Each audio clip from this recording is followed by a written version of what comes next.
हरे कृष्ण। आप सबका स्वागत है। आज हमारे इस स्पेशल सेशन की शुरुआत हम लोग कर रहे हैं आज हाउ टू वर्शिप डीटीज। तो आज हम लोग जिस प्रकार से शुरू करेंगे, तो बेसिकली ये जो सेशन है 5-6 सेशन तक चलने वाला है। तो हम लोग फ्रॉम द वेरी बेसिक्स वहां से शुरू करने वाले हैं और किस प्रकार से भगवान की पूजा अर्चना करनी है, पद्धति क्या है, उसके बारे में भी हम जानने वाले हैं। तो टुडे शेड्यूल इज लाइक आज हम लोग जस्ट ऑल्टर किस प्रकार से सेटअप करना चाहिए, हमारा घर पे जो पूजा का स्थान है वो कैसा होना चाहिए, उसके बारे में हम चर्चा करेंगे। और साथ ही साथ आचमन कैसे करना है और बेसिक प्रिंसिपल्स क्या है।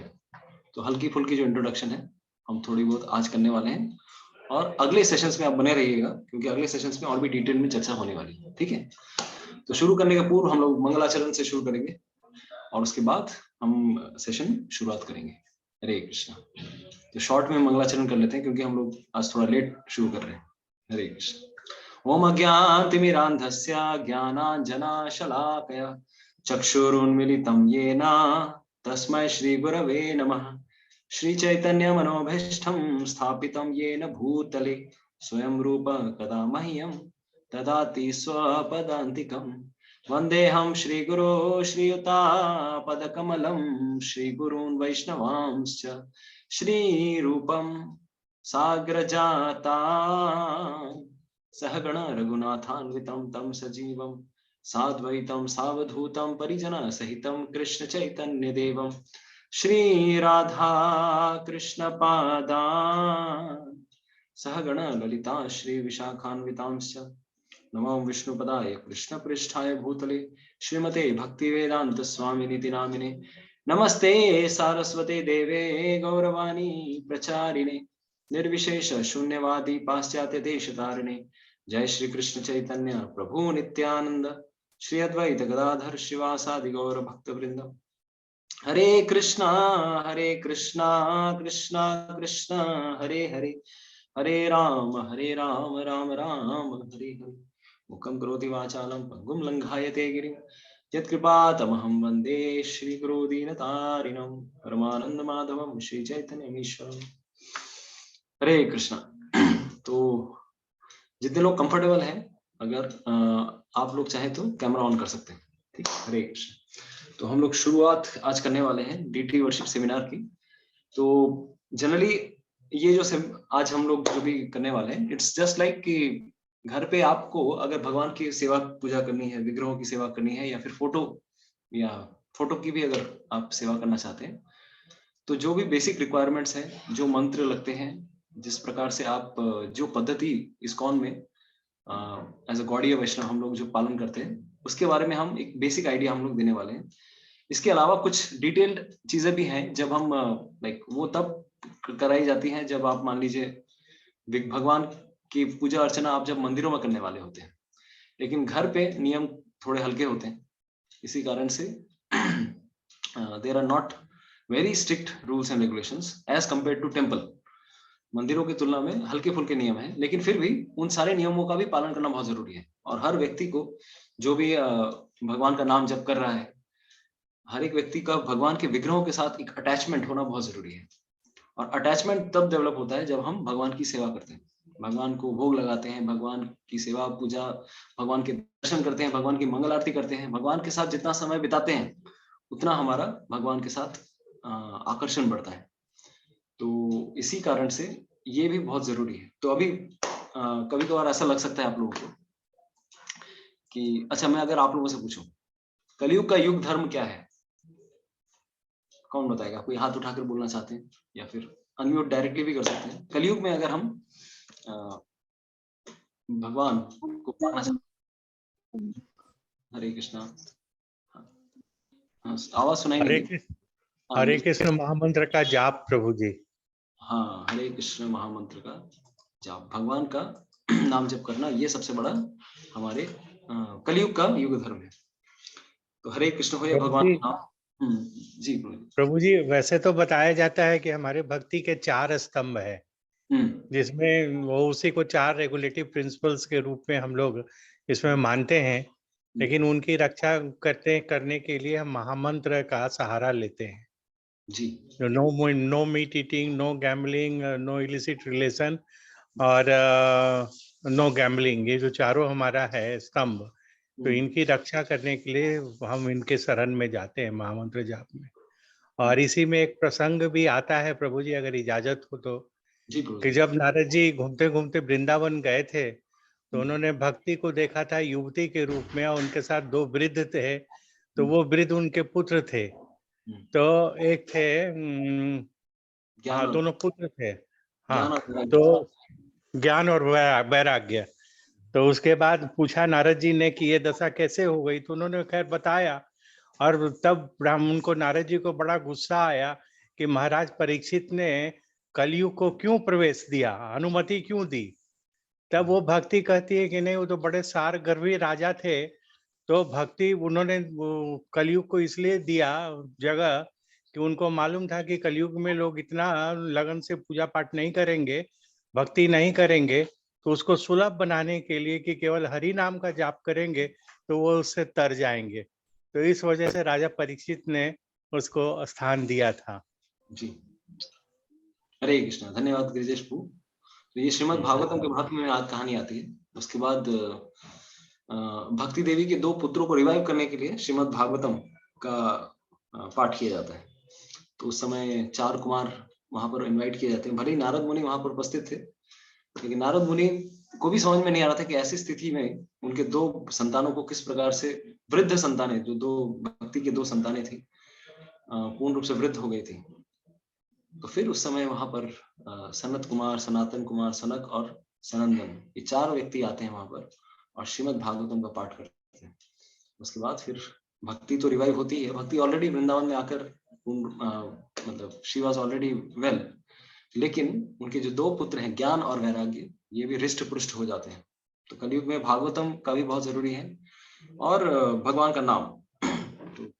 तो आपने एक प्रसंग बताया कि किस प्रकार से भगवान का नाम बहुत ही आवश्यक है कलयुग में।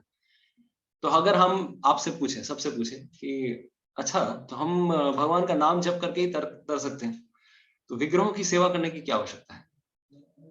डीटी वर्शिप की क्या जरूरत है? कोई तो दरकार नहीं। अगर हम किसी भी स्थान पर स्थान काल पात्र बिना देखे ही हम लोग किसी भी स्थान पर, चाहे वने थाको व गृह थाको, सौदा होरी बोले डाको, भक्ति विनोद ठाकुर कहते हैं चैतन्य महाप्रभु को कोट करते हुए कि गृह थाको बने थाको सदा हरि बोले डाको, मदने हरि नाम करो रे, गाय गोरा मधुर स्वरे। तो विग्रहों की सेवा करने की क्या आवश्यकता है? कौन बताना चाहिए? ये सुलक्षणा माता जी। हरे कृष्णा प्रभु जी। जी माता। I think Vigraha is form of an attachment. It is for us that we see and attach our feelings to a deity, and we learn also how to take care of deity and why we should worship at all deity. That also we learn, because our house should be like a mandir. So to make our house like a mandir, we need a deity. Therefore I think that. Okay, तो आप हमारी attachment develop करने के लिए, माता जी कह रहे हैं कि अटैचमेंट डेवलप करने के लिए हमें भगवान को अपने घर पे स्थापित करना चाहिए, भगवान की सेवा करनी चाहिए। और कोई गिरिजेश प्रभु? यस प्रभु जी। प्रभु जी, गीता में भी कहा गया है कि जब हम पत्र पेटी में डालते हैं तभी वो अपने डेस्टिनेशन तक पहुंचता है। तो और दूसरे जगह उसको छोड़ करके, नियत स्थान को छोड़ के दूसरे जगह डालेंगे तो नहीं पहुंचेगा। तो डीटी को हम इस रूप में कन्विंस करते हैं कि वो भगवान के माध्यम, भगवान तक पहुंचने के लिए एक तरह से पत्र पेटी है। तो उसकी अगर हम आराधना करते हैं तो सीधे भगवान की आराधना करते हैं। लेकिन अभी आपने ही कहा कि हरिनाम करने से हो जाएगा, तो विग्रहों की सेवा करने की क्या आवश्यकता है? आवश्यकता तो है प्रभु जी। मंदिर मार्जन तो ये तो हमारे भक्ति में आता ही है प्रभु जी। बट नाम जप करना भी सब, आपको अगर 2 ऑप्शन दिए जाए, नाम जप करना है या विग्रहों की सेवा करना है? दोनों करना है प्रभु जी। वो तो 5 मुख्य चीजें जो बताई गई हैं साधु संग हो गया, मथुरा निवास हो गया, भक्तों के साथ संगति हो गई, मंदिर मार्जन हो गया। तो और ये जो है, तो इसमें एक अंग तो ये भी है मंदिर मार्जन का, मंदिर सेवा, विग्रह की सेवा। भक्ति के 5 स्तंभ बताए गए हैं ना। यस प्रभु जी, वंडरफुल प्रभु। और कोई कुछ कहना चाहते हैं रानी माता जी? হ্যাঁ প্রভু, আরেকটা জিনিস, যদি মানে আমরা ডিটি না রাখি তাহলে আমরা ভোগ কোথায় দেব? মানে আমাদের যে খাদ্যটা সেটাই বা আমরা গ্রহণ করব কি করে? প্রসাদ বানিয়ে তো আমরা গ্রহণ করি, তাহলে খাদ্যটা তো মানে আমরা কোথাও দিতে পাচ্ছি না। It will become sin therefore. प्रभु जी कंसंट्रेशन के लिए भी, जिससे हम लोग ध्यान लगा सके कि हाँ और कहीं ध्यान ना भटके, इसीलिए भी हम वो रखना चाहिए। चेतना माता जी, थैंक यू सो मच। और कोई? रानी माता जी? जी माता जी। मैं बोल रही थी, लेकिन और बहुत सारे मत में है उसमें देती पूजा नहीं है प्रभु जी। उन लोग कहते हैं कि नाम उच्चारण से ही कलयुग में लोगों का उद्धार होगा। देती पूजा की आवश्यकता नहीं है, उन लोग तो ऐसा बोलते हैं। माता जी आवाज क्लियर नहीं थी पूरी तरह से। प्रभु जी मैं बोल रही थी, हरे कृष्णा, आवाज आ रही प्रभु? थोड़ी मफल्ड आवाज आ रही है, थोड़ा दबी आवाज आ रही है। ठीक है बोलिए माता जी, थोड़ा जोर से बोलिए। लेकिन और बहुत सारे मत हैं, वहाँ पे बोले जाते हैं कि देती पूजा की आवश्यकता तो नहीं है, कलयुग जो है नाम उच्चारण से ही लोगों का उद्धार हो सकता है। ओके, वहाँ पे तो आपका पॉइंट भी हम लेंगे, ठीक है चलेगा माता जी। यस पूनम माता जी। हाँ जी माता जी, क्लियर हो गया पॉइंट, हम लोग बाद में लेने वाले हैं आपका पॉइंट। पूनम माता जी। भक्ति मार्ग में प्रभु जी भगवान के प्रति अटैचमेंट और बढ़ाने के लिए, यस अटैचमेंट बढ़ाने के लिए, विग्रहों के प्रति आकर्षण नहीं रहेगा तो भगवान के नाम के प्रति आकर्षण कैसे होगा? ओके ठीक है। प्रियंका माता जी। यस हरे कृष्ण प्रभु जी। अच्छा प्रभु जी, ये विग्रह जो पूजा करते हैं हम लोग, ये है विग्रह सेवा जो है, ये एक माध्यम है। जिस तरह से गाय को अगर हम लोग सींग अगर दबाएंगे तो दूध प्राप्त नहीं होगा, उसकी पूंछ भी दबाएंगे तो भी दूध प्राप्त नहीं होगा, थन से ही दूध प्राप्त होगा। तो ये भी एक माध्यम है विग्रह सेवा कि जहाँ पे हम लोग जाकर भगवान की अर्चना करें, उन्हें याद ध्यान में अपने लाएं। Okay, yes wonderful, thank you so much. आप सबके हम लोगों ने पॉइंट्स लिए, विग्रहों की सेवा क्यों ज्यादा जरूरी है, किस प्रकार से। तो अभी मैं एक्चुअली देखिए, मेन हमारा उद्देश्य ये है, कलयुग का जो युग धर्म है हरिनाम संकीर्तन, भगवान के नाम का जाप करना। लेकिन जब हम विग्रहों की सेवा करते हैं तो विग्रहों की सेवा के द्वारा हम भगवान के नाम की ओर ही ज्यादा आकर्षित होने की कोशिश कर रहे हैं। भगवान का नाम और भगवान के विग्रह में जो कोई अंतर नहीं है वही जानने की कोशिश कर रहे हैं। तो कभी कभार भक्ति को हेल्प करने के लिए और भी चीजों की आवश्यकता पड़ती है। तो जैसे गिरिजेश प्रभु ने अभी बताया हमें कि श्री रूप गोस्वामी भक्ति रसामृत सिंधु में 5 मुख्य अंगों की बात करते हैं। Broadly he says about 64 angas, भक्ति के 64 अंग हैं। अगर भक्ति रसामृत सिंधु जो ग्रंथ है, अगर आप कभी वो पढ़ेंगे तो उन्होंने, रूप गोस्वामी ने विभिन्न शास्त्रों का सार तत्व लेकर एक ग्रंथ की रचना की थी जिसका नाम है भक्ति रसामृत सिंधु। वो कोई नया ग्रंथ नहीं है, बल्कि भिन्न भिन्न पुराण, अग्नि पुराण, वायु पुराण, पद्म पुराण, बहुत सारे पुराणों के कुछ जो भी इंपॉर्टेंट सेक्शंस हैं या श्लोक हैं उसको कंपाइल करके उन्होंने एक किताब कंपाइल की थी जिसमें वो बताते हैं कि भक्ति के आगे बढ़ने के लिए 64 अंग हैं। उन 64 अंगों में 5 प्रधान अंग क्या हैं? तो 5 प्रधान अंग, जैसे अभी हम लोगों ने कहा कि उसके 5 अंगों के बारे में मैं बताऊंगा, लेकिन भगवान 2 रास्ते होते हैं भक्ति में जाने के लिए, 2 रास्ते हैं, भागवत विधि और पंचरात्रि की विधि।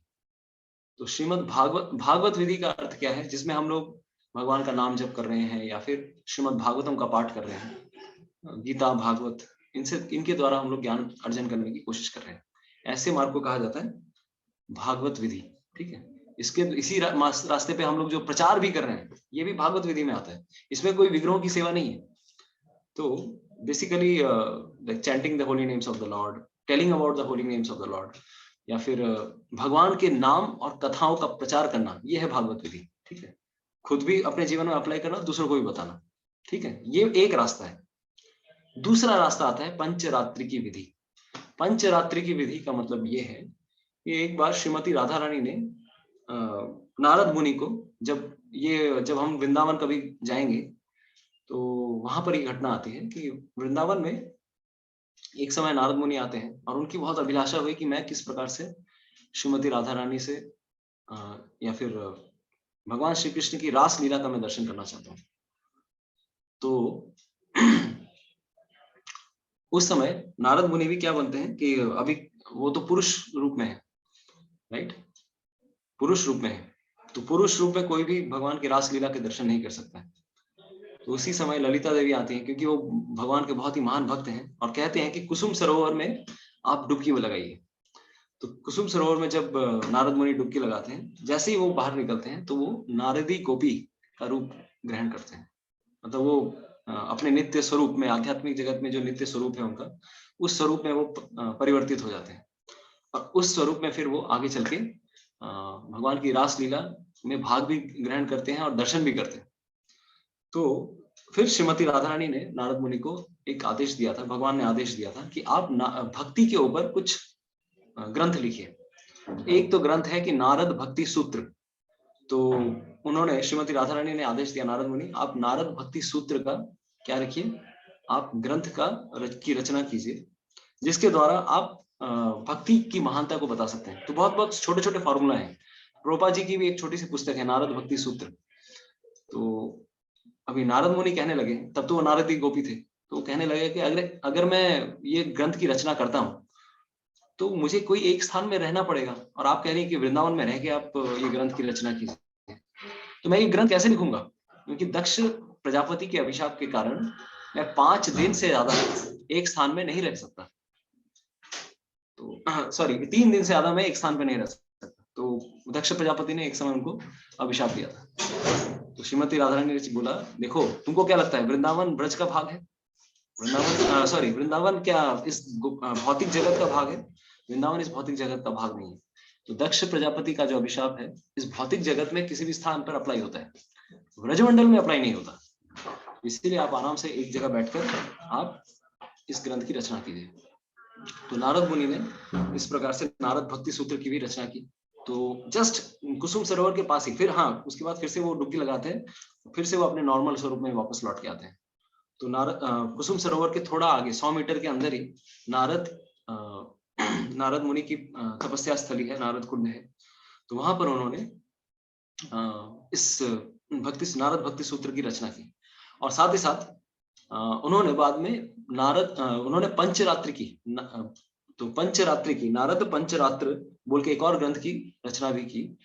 तो 5 रात्रि में उन्होंने इस ग्रंथ की रचना की थी, इस ग्रंथ को लिखा था उन्होंने। तो हम जो गौड़ीय वैष्णव विधान के अनुसार जो हम कोई भगवान की सेवा पूजा करते हैं, अर्चना करते हैं, तो हमारे लिए ये जो मेन पुस्तक है, ये नारद मुनि के लिखी हुई ये जो पुस्तक है, हम उसको फॉलो करते हैं, नारद पंचरात्र, जिसके द्वारा हम भगवान की सेवा कर पाते हैं। तो अभी अगर हम चर्चा करेंगे, किसको याद है कि भक्ति के 5 मुख्य अंग क्या है? कोई अगर बताना चाहे, कोई बताएगा? भक्ति के 5 मुख्य अंग क्या है 64 अंगों में से, जो कि भक्ति रसामृत सिंधु में बताते हैं, आउट ऑफ 64। एक तो है साधु संग, ओके, साधु संग। दूसरा है धाम निवास या मथुरा निवास, जिसको कहते हैं मथुरा निवास। जी। और साधु संग, मथुरा निवास, बताइए। अभी तो बताया था फिर। अच्छा 1 मिनट, मैं अभी बता रहा हूँ प्रभु जी। और कोई बताना चाहेंगे? तब तक कोई ट्राई करना चाहेंगे?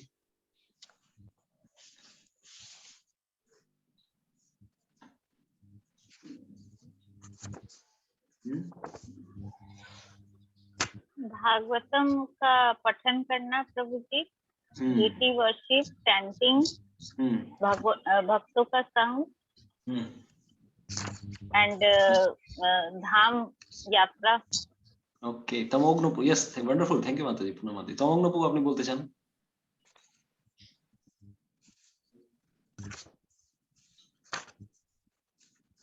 तमोग्नोपु बोलूं?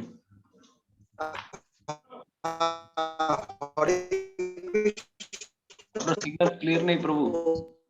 हाँ प्रभु जी, अब मैं बताता हूँ। पहला है आर्च विग्रह की पूजा, दूसरा है श्रीमद् भागवत का हरे श्रवण, कृष्ण बाबू सुनते पाচ্ছেন? तीसरा है भक्तों की हरे संगति, कृष्ण बाबू। हाँ गिरिजेश प्रभु चौथा है थोड़ा रुक संग- जाइए। हाँ हरे कृष्णा। हाँ तमोग्नोपु बोलो। तमोग्नोपु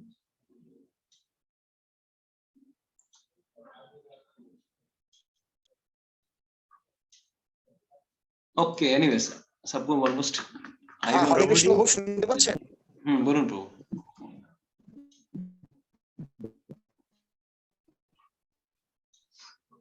एनीवेज आई विल राइट। आप लोग प्रभु जी मैं बोलूं, मुझे याद है पांचों। ठीक है, मैं लिख। आर्च विग्रह की पूजा पहला है, दूसरा है श्रीमद् भागवत का श्रवण, तीसरा है भक्तों की संगति, चौथा है संकीर्तन और पांचवा है मथुरावास। Hare Krishna. I am writing प्रभु। Hare Krishna, just 1 second, I am writing. Hare Krishna प्रभु। I am writing. तमोग्नो प्रभु, सबका हम लोगों ने फीडबैक लिया, ठीक है, जस्ट 1 सेकंड। भागवतम,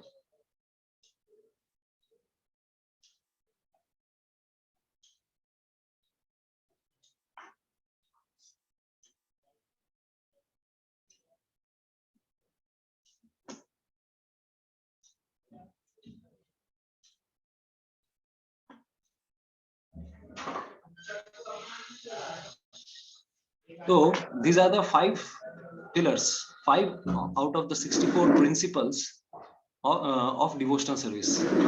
तो भक्ति के 64 अंगों में से ये 5 सबसे महत्वपूर्ण है। क्या? पहला क्या है? वैष्णव सेवा, भक्तों की सेवा करना, वैष्णव सेवा। भक्तों की सेवा समझ सकते हैं हम लोग कितना इंपॉर्टेंट है, ठीक है। देन भागवत सेवा,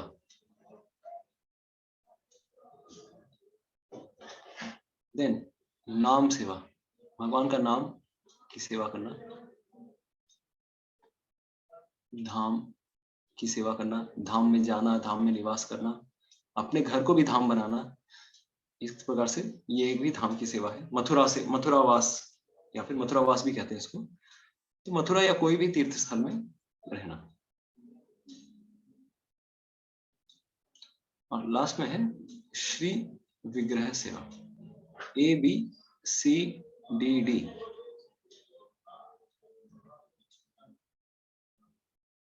ठीक है, तो इनमें से समझिए कि नाम सेवा हम लोग कर ही रहे हैं, कलयुग का युग धर्म भी है। तो इन सबसे important, the most important principle of this age is हरिनाम संकीर्तन। चैतन्य महाप्रभु इसी के लिए आए यहाँ पर कि नाम का प्रचार करना था। लेकिन जब हम श्री विग्रहों की जब सेवा कर रहे होते हैं तो इसके द्वारा भी हमें नाम के प्रति अटैचमेंट को डेवलप करने की ही कोशिश करनी है। तो कभी हमें ये नहीं सोचना चाहिए कि नाम सेवा से श्री विग्रह सेवा ज्यादा इंपॉर्टेंट है। रादर श्री विग्रह सेवा इज डिपेंडेंट ऑन नाम सेवा। जब हम भगवान के विग्रहों की भी जब सेवा करते हैं तो विग्रहों की सेवा में भी जब हम आरती कर रहे होते हैं तो सोचिए, भगवान का नाम इतना इंपॉर्टेंट है कि आरती के समय भी कुछ मंत्र बोलने पड़ते हैं जिसमें भगवान का नाम का उच्चारण आता है। जैसे उदाहरण देते हैं हम कि जब हम धूप भगवान को अर्पण कर रहे हैं या फिर दीप अर्पण कर रहे हैं या फिर कोई भी वस्तु हम भगवान को अर्पण करते हैं, पुष्प अर्पण करते हैं, तो हर चीज में हम क्या कहते हैं? एषा धूपः ओम कृष्णाय नमः, या एषा दीपः ओम कृष्णाय नमः, या फिर एषा धूपः ओम राधायै नमः। इस प्रकार से एषा दीपः ओम राधायै नमः। भगवान का नाम हर जगह आता है। इवन जब हम विग्रहों की सेवा भी कर रहे हैं तब भी नाम आ ही रहा है। तो समझिए कि भले ही हम विग्रह सेवा कर रहे हैं लेकिन वहां पर भी नाम का जप जरूर हो रहा है। तो हमारा जो आज जो डीटी वर्शिप का सेशन है स्पेशली ये उनके लिए ज्यादा इंपॉर्टेंट है जो भक्ति काफी सालों से प्रैक्टिस कर रहे हैं। जो रिसेंट भक्त हैं उनके लिए हम लोग मतलब this is like an add on. जब भी हम भगवान की सेवा करते हैं तो हमारी भक्ति में ही उन्नति होती है, हमारे नाम जप में बढ़ोतरी होती है, भगवान के प्रति हमारा अटैचमेंट बढ़ता है।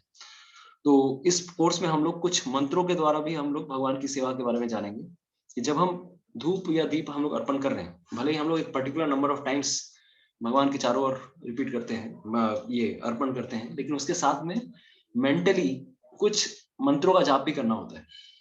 तो अगर वो नहीं भी पॉसिबल हो कोई बात नहीं, लेकिन जान के रखना जरूरी है, ठीक है। तो ये हम लोग इस कोर्स में आज इसके बाद हम लोग चर्चा करेंगे।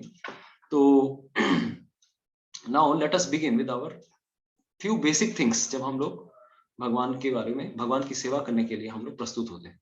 अगर किसी को कोई प्रश्न होगा तो आप लोग हाथ उठा सकते हैं, बीच में ही हाथ उठा सकते हैं, कोई दिक्कत नहीं है। You can raise your hands in between. तो सबसे प्रथम जब हम लोग भगवान का नाम, जब भगवान की सेवा, विग्रहों की सेवा करने के लिए हम लोग आज प्रस्तुत हुए हैं, इसके लिए मिनिमम बेसिक चीज जो जरूरी है, हमने क्या बताया, हर कोई व्यक्ति एटलीस्ट कुछ ना कुछ पर्टिकुलर नंबर ऑफ राउंड्स तो जरूर कर रहा हो। हम ये एक्सपेक्ट जरूर करते हैं सबसे कि आप लोग सब नाम जप कर रहे हैं, 4 नियमों का पालन करने की कोशिश कर रहे हैं, ठीक है। तो that's what we are expecting from everyone, because this is not a basic session which we are trying to complete. तो हम लोग को धीरे धीरे भक्ति में उन्नति करनी है। तो मिनिमम एक्सपेक्टेड क्या है, 4 नियमों का पालन करना, कुछ नंबर ऑफ राउंड्स आप लोग अगर नाम जप कर रहे हैं, that is what we are expecting. Next जो बेसिक चीजें थी जो आपको हम लोगों को सबसे ज्यादा जरूरत है यहाँ पर जानने की, कि पहले तो श्री विग्रह होते कौन है, हु आर द डीटीज के बारे में जस्ट शॉर्ट में जानना। क्योंकि विग्रहों की सेवा, जैसे शुरू में गिरिजेश प्रभु बता ही रहे थे कि विग्रहों के बारे में जानना, विग्रह कौन है। तो जिस प्रकार से हम लोग सरकार के द्वारा दिए गए, आजकल तो लेटर बॉक्सेस नहीं है बट पहले कभी एग्जिस्ट करते थे, तो लेटर बॉक्सेस का क्यों दिए जाते हैं, लेटर बॉक्स के द्वारा हम चिट्ठी एक स्थान से दूसरे स्थान पर भेज सकते हैं। ये सरकार के द्वारा अनुमोदित लेटर बॉक्सेस होते हैं और इनका सरकार के द्वारा ही क्लियरेंस होते रहता है। लेकिन आज अगर कोई व्यक्ति खुद से अगर आकर कोई अपना लेटर बॉक्स लगा दे, वही लाल रंग का कोई एक इसी प्रकार का कोई बॉक्स लगा दे और लोग वहां पर अगर चिट्ठी अगर डालने लगे, तो it is quite a natural fact कि वो वहां से चिट्ठी कहीं और नहीं जाने वाली है। उसी प्रकार से श्री विग्रहों का मतलब ये होता है, श्री विग्रहों के बारे में अगर हम जाने, कोई भी शुद्ध भक्त जब भगवान को किसी विग्रह में आमंत्रित करते हैं कि आप इस पत्थर से बने हुए इस जो भगवान की आकृति है उसमें आप पधारिए, और आप इसमें निवास कीजिए। तो ये जब भगवान के शुद्ध भक्त कभी रिक्वेस्ट करते हैं कि आप इसमें आकर निवास कीजिए, तब भगवान भी उनकी भक्ति के सामने आतुर होकर उस विग्रह में प्रवेश करते हैं। तो बहुत बार बहुत लोग कहते हैं कि हर जगह भगवान है, तो भगवान की पूजा करने की क्या आवश्यकता है। हाँ, अगर हर जगह भगवान है तो भगवान विग्रह में क्यों नहीं है।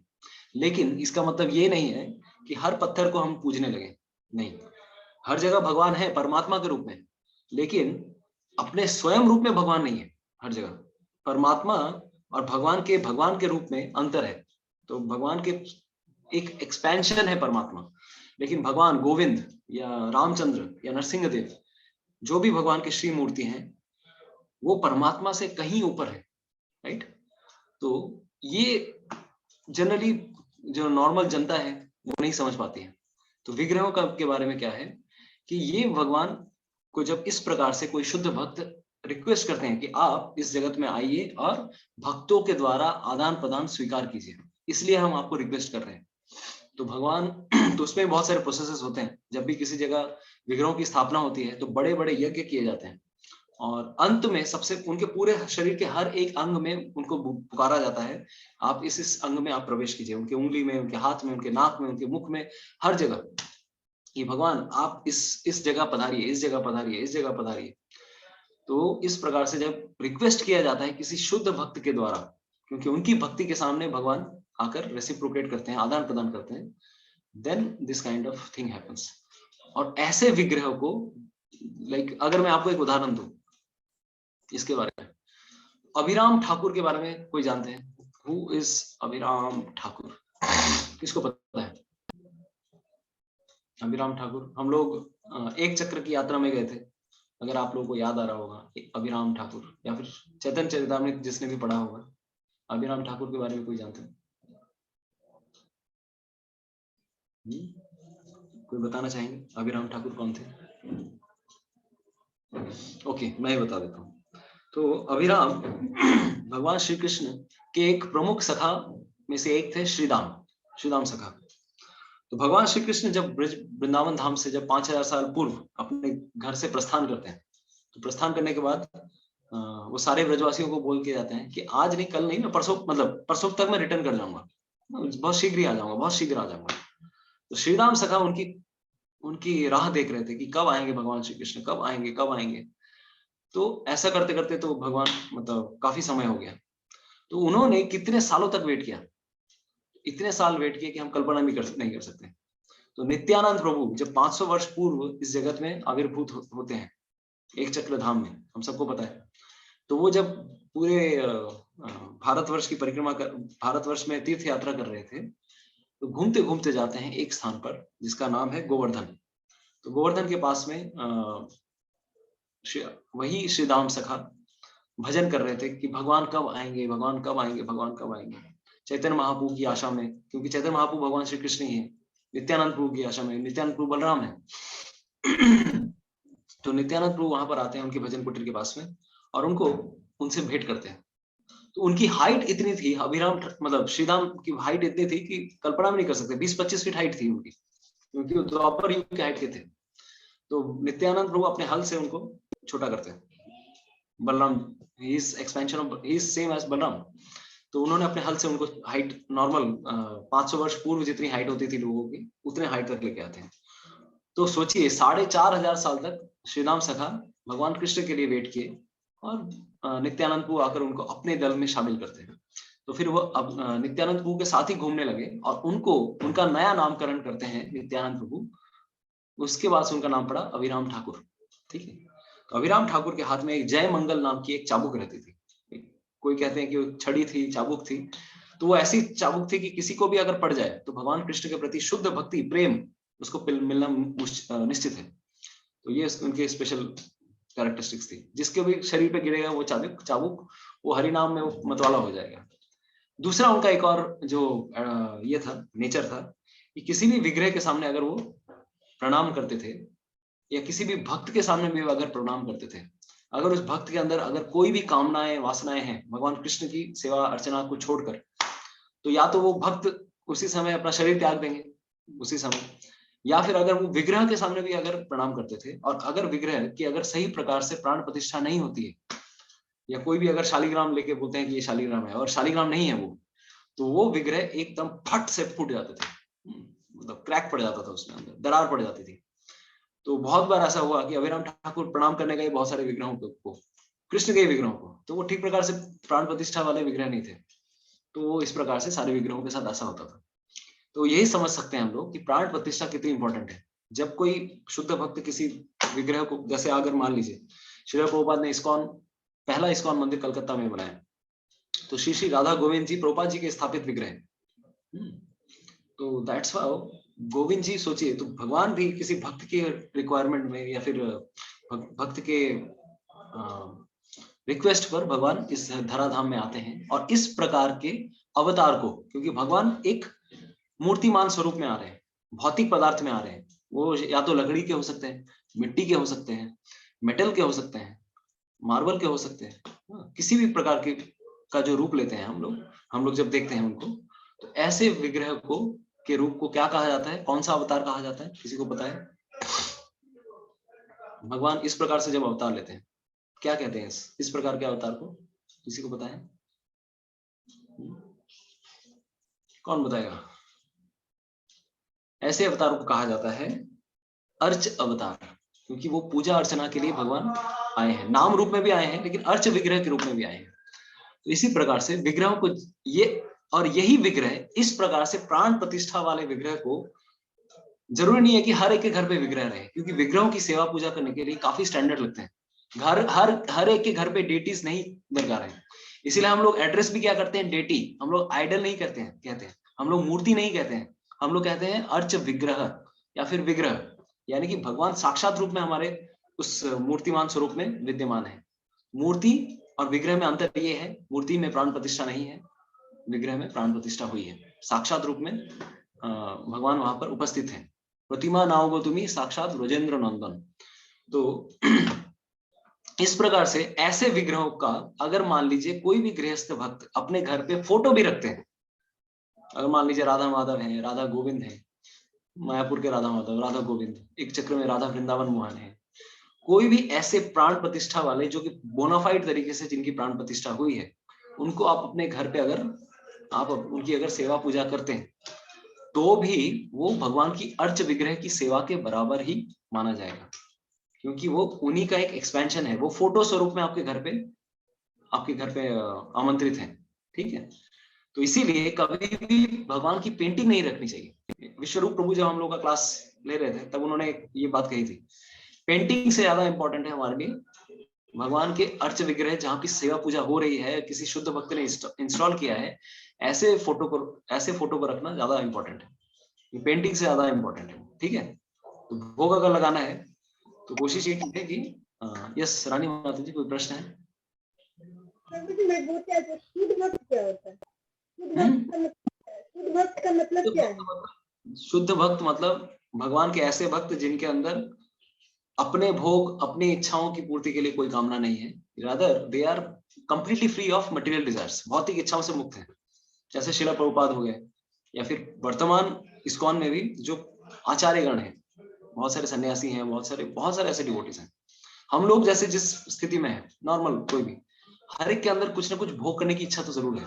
शुद्ध भक्त नहीं, भगवान सिर्फ और सिर्फ अगर भगवान कृष्ण की सेवा के लिए अगर कोई तत्पर है, ऐसे भक्तों को कहा जाता है शुद्ध भक्त। जननिवास प्रभु, पंकजांग्री प्रभु, आप लोगों ने देखा है ना, इनको देखने मात्र से ही भक्ति, हृदय में भक्ति का संचार होता है।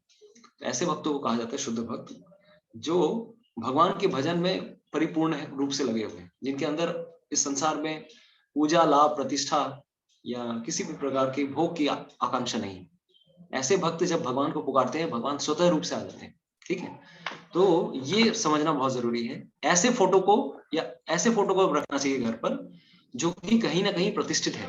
ठीक है, प्रामाणिक रूप से प्रतिष्ठित है। ठीक है, तो ऐसे विग्रहों को कहा जाता है अर्च विग्रह, और इसी प्रकार से वो हमारी सारी सेवाओं को भी लेते हैं। ठीक है,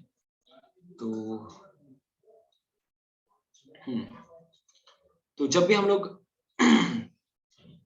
भगवान को अगर अपने घर पे भी रख रहे हैं तो उनको एक प्रमुख जगह पर उनको स्थान देना चाहिए, विग्रहों को। कहीं जैसे हम लोग घर पे जो मुखिया है, हमारी मन में ये भावना होनी चाहिए कि मेरे घर के स्वामी कौन है, मैं नहीं हूं बल्कि भगवान है। तो ऐसे कोई प्रोमिनेंट जगह पे रखना। ऑफ कोर्स कभी कभार ऐसा भी सिचुएशन होता है कि प्रोमिनेंट जगह पे नहीं रख सकते, लेकिन किसी एक रूम के भी प्रोमिनेंट जगह पे भी रखें तो भी संभव है। अगर वो भी नहीं हो पा रहा है, कहीं ना कहीं अपना कोई भी स्थान जरूर दीजिए। ठीक है, क्योंकि डिपेंड करता है टाइम, प्लेस, सर्कमस्टेंस के हिसाब से कि या फिर घर पे सारे लोग फेवरेबल ना भी हो, कोई बात नहीं, एटलीस्ट अपने टेबल पे तो स्थान दे ही सकते हैं। ठीक, तो दिस इज व्हाट विग्रह मीन्स। ठीक है, आरती का मतलब क्या है? तो जब हम लोग आरती करते हैं तो ये सब हम लोगों ने ऑलरेडी प्रीवियस एक सेशन में हम लोगों ने कवर किया था। Why we do what we do, हम लोगों ने एक पूरा सेशन डेडिकेट किया था इसके ऊपर, लेकिन फिर से आज इसको समझाना बहुत जरूरी है। आरती का मतलब क्या है? भगवान को इस संसार के जितनी वस्तुएं हैं, उन्हीं वस्तुओं के द्वारा, जिनसे हमें ये सारी वस्तुएं मिली हैं, उन्हीं वस्तुओं के द्वारा भगवान की सेवा करना, भगवान को ऑफर करना। तेरा तुझको अर्पण क्या लागे मेरा। तो आरती का मतलब क्या है? A ceremony in which we offer the creation to the creator by offering central elements of creation. इस संसार में सेंट्रल एलिमेंट्स क्या है? पंच महाभूत, धरती, वायु, जल, अग्नि, आकाश। इन पांचों चीजों को भगवान को फिर से अर्पण करने की प्रक्रिया को ही कहा जाता है आरती। पंच महाभूत भगवान को अर्पण किए जा रहे हैं। जैसे हम लोग शंख बजाते हैं, शुरुआत किससे होती है? शंख से होती है। तो शंख कौन से तत्व का रिप्रेजेंट करता है बताइए?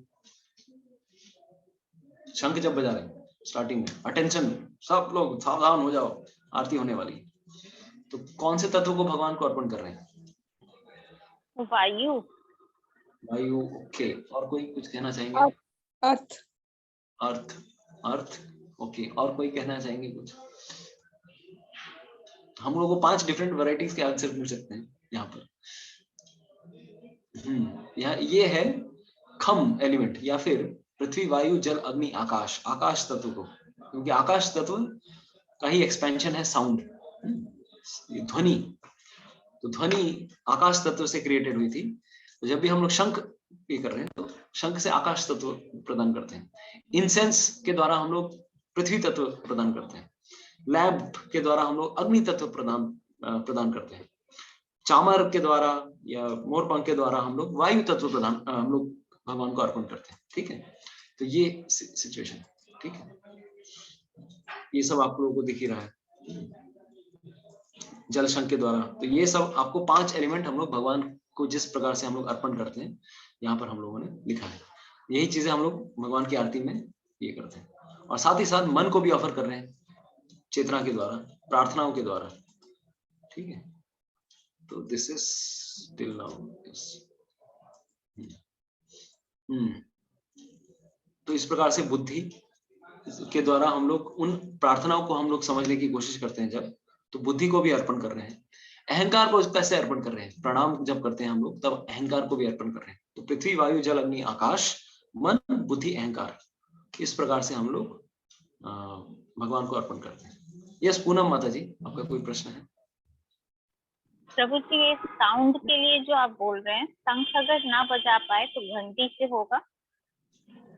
देखिए, शंख सबको सीखना बहुत जरूरी है। ठीक है, कोई बात नहीं, अगर शंख नहीं बजा पा रहे कोई प्रॉब्लम नहीं है, बट सबको सीखना चाहिए। क्योंकि शंख के द्वारा हम लोगों ने क्या बताया, शंखासुर के बारे में जब हम लोगों ने कुछ दिनों पहले चर्चा की थी, याद आ रहा होगा तुलसी महारानी के सेक्शन में।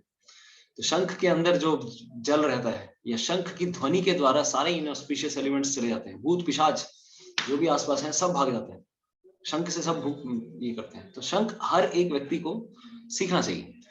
तो ट्राई कीजिए, थोड़ा हम लोग को प्रैक्टिस के बाद ही प्रैक्टिस करने से हो जाता है। दूसरी चीज, जिनके घर पे भी बच्चे हैं, सबको शंख बजाने की ट्रेनिंग सबको देनी चाहिए, पेरेंट्स को। Microphone is unmuted, that people be. तो शंख बजाना बहुत जरूरी है। बच्चों को बचपन से ही ट्रेनिंग दीजिए, ताकि वो लोग आगे चल के ये आपके घर पे विग्रहों की सेवा वो भी कर पाए। ठीक है, ये जरूर हर एक को सिखाना चाहिए। मेरी मदर ने बचपन में सिखाया, इसीलिए अभी काम आ रहा है कि मंदिरों में शंख बजाना, दैट थोड़ा बहुत जो भी हेल्प है मेरी माँ की वजह से हो पा रहा है। तो पुजारी हम सबकी चेतना, पुजारी जब भी मंदिरों में पुजारी जब भगवान को अर्पण करते हैं, वो हमारे फॉर्म में भगवान को अर्पण करते हैं। जो भी पीछे लोग हैं उनके द्वारा जो एक मास ऑफरिंग, वो पुजारी सबके ऑफरिंग को भगवान के सामने अर्पण कर रहे हैं। ठीक है, तो हाँ, ये सब हम लोगों ने ऑलरेडी चर्चा की थी कि जब हम लोग कुछ जलाते हैं, आरती को जब जला रहे होते हैं, आरती में घी का दिया जब जला रहे होते हैं, तो हम अपनी वासनाओं को, अपने अहंकार को जलाने की कोशिश कर रहे हैं। It represents that. और जब हम लोग आरती ले रहे होते हैं, जब भगवान को ऑफर हो जाता है, तो हम उसके द्वारा हम लोग आंखों पे रखते हैं इस प्रकार से, या फिर अपने सर पे रखते हैं, ताकि हमारी बुद्धि प्यूरिफाई हो, या फिर हमारा जो विजन है, सुदर्शन, हमारा जो दर्शन है वो एक प्रकार से अच्छा हो पाए। तो ये हम लोग आरती के बाद हम लोग को करना चाहिए। बहुत सारे लोगों को पता ही नहीं होता है कि आरती के बाद जब लौट के आके सबको दिया दिखाया जाता है, उसको करना क्या है। तो आके पूछते हैं क्या करना है इसको तो हमारी भारत की संस्कृति इतनी खराब हो चुकी है कि पता भी नहीं होता है कि आरती को सर पे लेना चाहिए, या फिर आरती की लौ को अपने आंखों, मतलब थोड़ा सा लेने के बाद आंखों पे लगाना चाहिए, ताकि दृष्टि हमारी अच्छी हो सके, भगवान को देखने के लिए भोग की दृष्टि, भोग की वांछा हमारी दूर हो सके।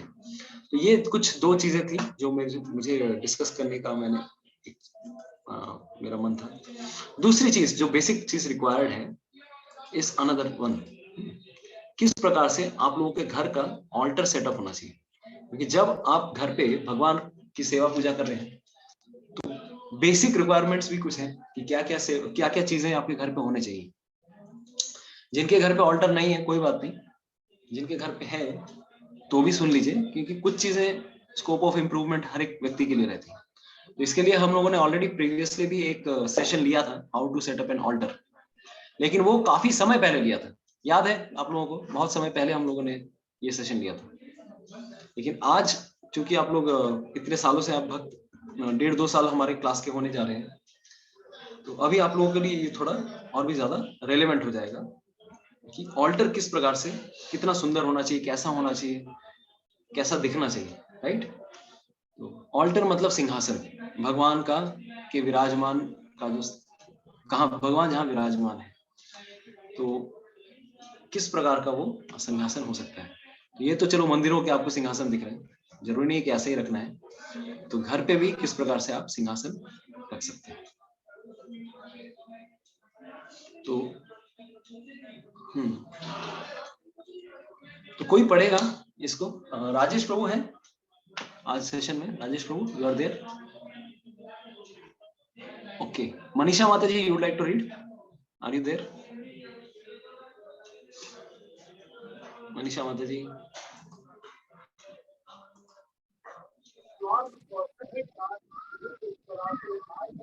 हरे कृष्ण प्रभु जी। It is generally observed that our japa, मुझे वॉइस है, वॉइस क्लियर है माता जी? It is generally observed that our japa or kirtan is especially effective when done before an altar. Krishna and his pure devotees are kind that they allow us to worship them even though their pictures, even through their pictures. It's likely mailing a letter through authorized mailbox of government. It's like receiving Lord plus his pure devotees as our most honored guests. Worship done while standing, altar should have a height accordingly. Lotus feet of all deities should be visible. तो generally जो हम लोग देखिए यहाँ पर हम लोगों ने क्या बताया कि भगवान पिक्चर्स के रूप में भी, तो पिक्चर्स कौन से पिक्चर होने चाहिए? प्रतिष्ठित प्राण, ऐसे विग्रह जिनकी प्राण प्रतिष्ठा किसी स्थान पर हो चुकी है, जो कि बोनाफाइड विग्रह है। नॉन बोनाफाइड विग्रह, पेंटिंग्स ना हो तो अच्छा है, ठीक है। दूसरा, भगवान इस प्रकार से ऑथराइज्ड फोटोज, इवन प्रभुपाद या गुरु महाराज, किसी के भी अगर इस प्रकार से शुद्ध भक्तों के भी अगर फोटो हम लोग रखते हैं, इनके द्वारा भी, क्योंकि भगवान क्या करते हैं, भगवान खुद भी उनकी उतनी शक्ति है और अपनी शक्ति को शुद्ध भक्तों को भी प्रसारित करते हैं। कभी कभार ऐसा भी सिचुएशन होता है, हम लोग कभी प्रभुपाद के फोटो के सामने भी प्रार्थना करते हैं, तो Prabhupada is also listening us, right? Because he is an expansion of चैत्य गुरु। कोई भी अगर अपने स्पिरिचुअल मास्टर के फोटो के सामने भी प्रार्थना करते हैं, तो चैत्य गुरु हमारे अंदर है और हमारे बाहर भी है, तो वो भी हमारी प्रार्थनाओं को सुन रहे हैं। तो कभी ये नहीं सोचना चाहिए अरे फोटो से होता है क्या, अरे प्रभुपाद तो इस प्लेनेट में नहीं रहे। भगवान को हम समझ सकते हैं, लेकिन गुरु हमारी बात सुन रहे हैं, जरूर सुन रहे हैं, क्योंकि गुरु का, चैत्य गुरु, हमारे अंतरात्मा के जो गुरु हैं, उस गुरु के साथ कनेक्शन रहता है, तो he can definitely hear our prayers. तो कभी भी ये भावना नहीं रखनी चाहिए कि किसी भी शुद्ध भक्त के फोटो और शुद्ध भक्त में कोई अंतर है। जिस प्रकार से भगवान के नाम और भगवान के विग्रह में कोई अंतर नहीं है, भगवान के फोटो, भगवान के विग्रह में कोई अंतर नहीं है, उसी प्रकार से एक शुद्ध भक्त भी किसी भी स्थान से, किसी भी प्रकार से भक्तों की या फिर एक शिष्य की के पुकार को भगवान की ओर अर्पण कर सकते हैं। तो ये भावना कभी नहीं रहनी चाहिए हमारे अंदर, ठीक है। फोटो, तो हम लोग क्या करते हैं, फोटो के द्वारा ही हम लोग सेवा पूजा कर रहे हैं। दूसरी चीज, गौड़ीय वैष्णव विचारधारा के अनुसार हम लोग जिस प्रकार से सेवा पूजा करते हैं, that is done while standing. तो हमारा ऑल्टर कैसा होना चाहिए, सिंहासन कैसा होना चाहिए? जनरली हम लोग भारत में सबके घर पे ऑल्टर कैसा होता है, बैठ के पूजा करने वाला, राइट? हम लोगों ने देखा होगा। Even in my home also, मैं जब बचपन में भी सेवा पूजा करता था तो बैठ के ही करता था, ठीक है? तो in Gaudiya Vaishnavism we worship with while we are standing. नीचे में एक ऐसा आसन रहता है, आसन के ऊपर खड़े होकर हम लोग सेवा पूजा करते हैं। तो उसी प्रकार से आपकी ऑल्टर की हाइट भी उतनी होनी चाहिए कि आप खड़े होकर आप सेवा कर सको, ठीक है? तो ये इंपॉर्टेंट चीज है। तो पहले भगवान की सेवा करने के पहले ऑल्टर सेट करना सबसे ज्यादा इंपॉर्टेंट है, ठीक है? नेक्स्ट, तो दूसरा चीज, भगवान का जब हम लोग फोटो, जिस भी फोटो की हम लोग सेवा कर रहे हैं, उस फोटो में भगवान के चरण जरूर दिखने चाहिए। कभी कभार हम लोग फोटो लाते हैं तो उसको भी हम लोग जैसे मान लीजिए भगवान का क्लोजअप फोटो है, फेस का फोटो अगर है, तो फेस के फोटो में हम लोग वर्शिप कैसे करेंगे? क्योंकि हम लोग जब वर्शिप कर रहे होते हैं लोटस फीट में 4 टाइम्स, 2 में 3 मतलब जब आरती हम लोग दिखा रहे होते हैं 4 2 3 7, चरण में, नाभि में, या फिर चेहरे पर, फिर फुल बॉडी में हम लोग 7 बार करते हैं। तो सिर्फ अगर आपके पास क्लोजअप फोटो है तो आप उसको कहीं और भी रख सकते हैं घर पे, और भगवान के ऐसे फोटो को लेकर आइए जिसमें आपको पूरे चरण से लेकर मस्तक तक ऐसे फोटो जहां पर आपको विजिबली दिख रहे हैं, ऐसे फोटो हमें रखने चाहिए, ठीक है? This we should do. तो this was the fundamental of setting an altar. तो ताकि हम लोग भगवान की सेवा पूजा इस प्रकार से कर सके, ठीक है? इस प्रकार से बहुत बार पूजा करनी, मतलब बहुत बार हम लोग को आरती दिखानी पड़ती है।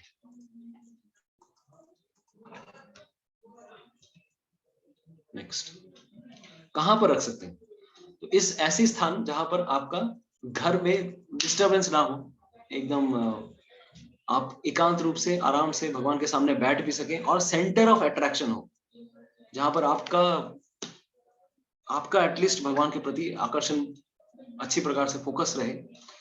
अगर घर के सेंटर में रहे सबसे अच्छा है, नहीं हो तो भी कोई प्रॉब्लम नहीं है, अगर एक किसी कोने में भी अगर हो दैट इज ऑल्सो ओके, ठीक है? तो नेक्स्ट, जिस प्रकार से गेस्ट को हम लोग घर पे रखते हैं, उनको एक चेयर पे बैठाते हैं, उसी प्रकार से भगवान की फोटो के लिए भी एक स्थान होना चाहिए। तो वॉल शेल्फ भी हो सकता है, वॉल के शेल्फ में हम मान लीजिए ये जो आप देख रहे हैं, तो शेल्फ में भी भगवान को एक हैंगिंग पोजीशन में भी रख सकते हैं, ऑल्टर आप सेट कर सकते हैं हैंगिंग पोजीशन में, या फिर एक टेबल पर भी रख सकते हैं, ठीक है? टेबल के ऊपर भी रख सकते हैं, खड़े खड़े भी सेवा हो जाएगी उसमें आपकी, या फिर बुक केस के ऊपर, कोई भी आपका बुक केस है, कोई भी जगह पे जहां पर आपको थोड़ा हाइट मिल रहा है, राइट?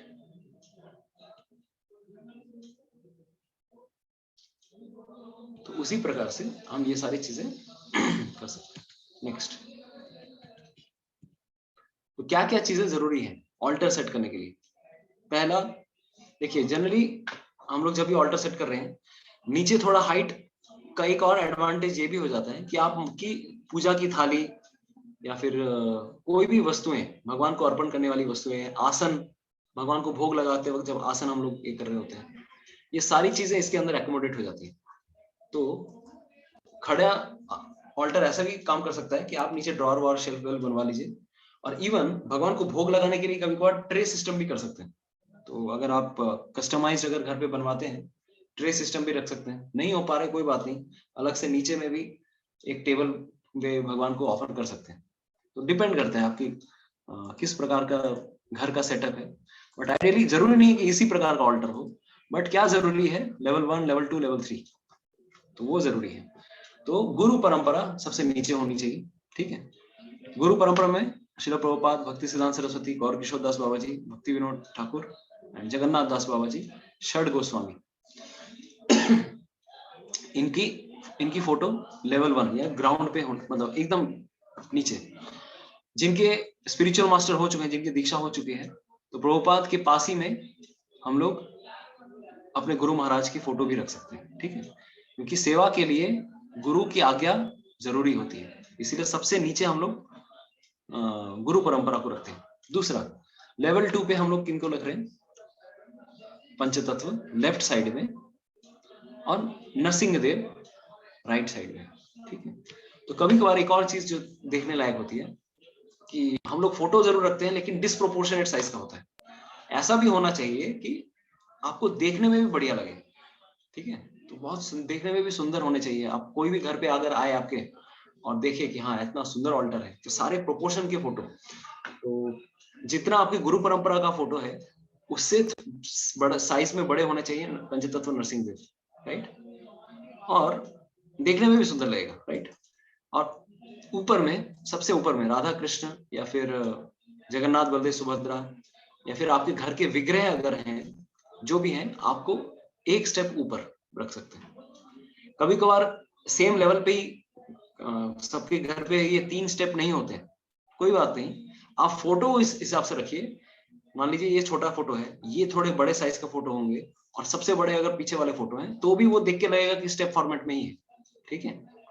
देख के लगेगा कि इट्स लाइक ये। तो अगर ग्राउंड में भी अगर आप 3 स्टेप नहीं भी बना पा रहे हैं, कोई बात नहीं, फोटो का साइज अगर बड़ा होगा, छोटा बड़ा, देन एवरीथिंग लुक्स गुड, ठीक है। और साथ ही साथ पर्दे की व्यवस्था भी होनी चाहिए। पर्दा भी अगर रहे, अगर पर्दा नहीं भी है कोई बात नहीं, आप रूम का दरवाजा बंद कर सकते हैं जब भोग लगाते हैं, ठीक है। तो अभी इसमें ये ऑल्टर का फोटो देख के डर मत जाइए, अरे भाई ऐसा तो हमारे घर पे नहीं है, कोई बात नहीं। एटलीस्ट वी शुड स्टार्ट, कहीं ना कहीं से शुरू कीजिए, ठीक है। वो टेबल पे भी हो सकता है, हम लोग हॉस्टल में भी कर सकते थे छोटा मोटा सेटअप, तो आप लोगों के घर पे क्यों नहीं हो सकता, ठीक। तो डोंट वरी। और क्या चीजें हैं, देखने में सुंदर होना चाहिए, aesthetic sense. Altar should be well lit, light अच्छी अरेंजमेंट्स होनी चाहिए, देखने में सिमेट्रिकल हो। ऐसा नहीं कि पंचतत्व मायापुर का आपने रख दिया। पंचतत्व क्या है, मान लीजिए मायापुर का पंचतत्व थोड़ा 16:9 रेशियो में, थोड़ा चौड़ा है, और नरसिंह देव लंबाई में है फोटो, तो देखने में ऐसा होना चाहिए कि पेंटिंग, अगर जैसे यहाँ पर पंचतत्व का फोटो हम लोगों ने देखा, तो देखने में भी सुंदर लगता है और सब प्रोपोर्शनेट पंचतत्व है। हम लोग मायापुर के पंचतत्व अगर रखेंगे तो वो चौड़ाई में बड़ा हो जाएगा, ऐसा चौड़ा हो जाता है, तो देखने में भी सुंदर उतना नहीं लगेगा। We can keep this photo also, ताकि इसका proportion it's like same, right. तो that what we can do. और अगर मायापुर के पंचतत्व भी रखते हैं कोई प्रॉब्लम नहीं, बट देखने में सुंदर है, ठीक है, there is no problem. 4th floor should have a cloth, नीचे में आप एक कपड़ा जरूर रखिए। पानी के ग्लास, पानी के कप अगर हो, एटलीस्ट एक जरूर होना चाहिए, ठीक है। और भगवान को भोग लगाने की थाली, आरती की थाली, भोग लगाने की थाली, दोनों अलग होनी चाहिए, ठीक है, दोनों अलग अलग। हरे कृष्ण, हरे कृष्ण।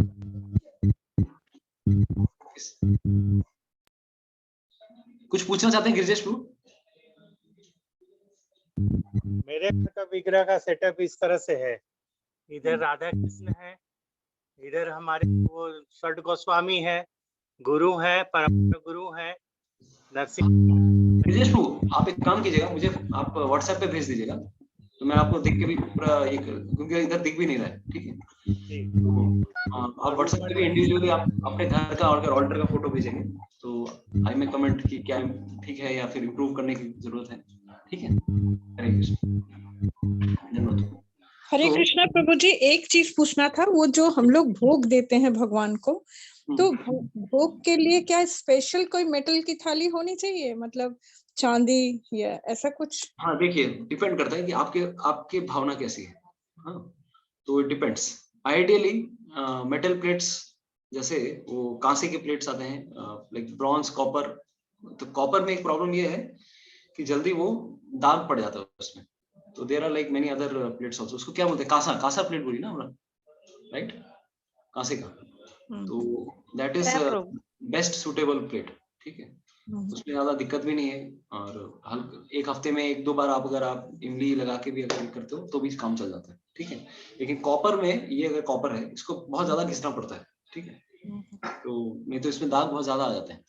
तो आचमन पात्र के लिए कॉपर ठीक है, लेकिन डेटी वर्शिप के जो जितने भी जैसे हैं, जैसे घंटी का आपने मेटल देखा है, उस तरह के मेटल जो होते हैं कांसा, तो उसकी थाली अगर आप रखें, पीतल, वो पर्टिकुलर अलग रहता है उसका। यस, रानी माता जी कुछ प्रश्न है आपका? जी जी माता। भोग लगाने टाइम क्या कर्टेन लगाना जरूरी होता है?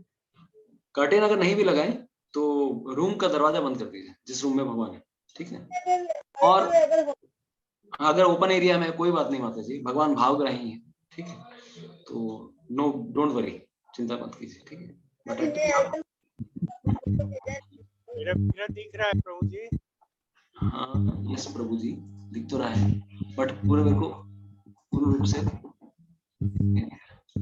तो भेज दूंगा प्रभु जी। ओके, आप एक काम कीजिए प्रभु जी, मेरे को आप फोटो भेजिए, क्योंकि कुछ चीजें हैं जो इम्प्रूव करनी होंगी, ठीक है प्रभु, तो I will ask you for that. Okay, Hare Krishna. Improve करने के लिए कुछ चीजें हैं जो मैं आपको बता दूंगा, आप फोटो पास की फोटो खींच के भेजेंगे तो दैट विल बेटर। एनीवेज, तो लेट्स मूव अहेड। यहाँ पर आपको मैं कुछ दिखा दे रहा हूँ कि जैसे हम लोग NIT जमशेदपुर वॉइस का, ये वॉइस मतलब जहाँ पे बच्चे लोग ये करते हैं, तो ये पंचतत्व के फोटो हैं। तो देखिए यहाँ पे प्रोपोर्शन थोड़ा चौड़ा है, ये है, बट चलेगा, कोई प्रॉब्लम नहीं, बट इट लुक्स गुड, ठीक है। तो नीचे का लेवल थोड़ा ऊपर लेवल, और राधा गोविंद जी, जगन्नाथ, बलदेव, सुभद्रा, ठीक है। This is NIT Jamshedpur. तो हमारे निखिल प्रभु एक और प्रभु जी हैं जिनके अपने कोचिंग की क्लासेस देते थे, तो उनके ऑफिस का पार्था जशोर रोड, कैलकाटा वाले सब जानते होंगे, तो it is his office, coaching पढ़ाते थे। इतना सुंदर लग रहा है देखने में, राइट। तो ज्यादा उसमें कुछ मेहनत नहीं की है उन्होंने, देखिए एकदम सिंपल है, वॉल माउंट कुछ भी नहीं है, ये पीछे प्लाईवुड है और उसमें उन्होंने एक ऐसा सिस्टम बना दिया, बस सिंपल, ज्यादा कुछ टेंशन नहीं है इसमें, कहीं पर भी कर सकते हैं। इसमें कर्टेन कैसे लगेगा?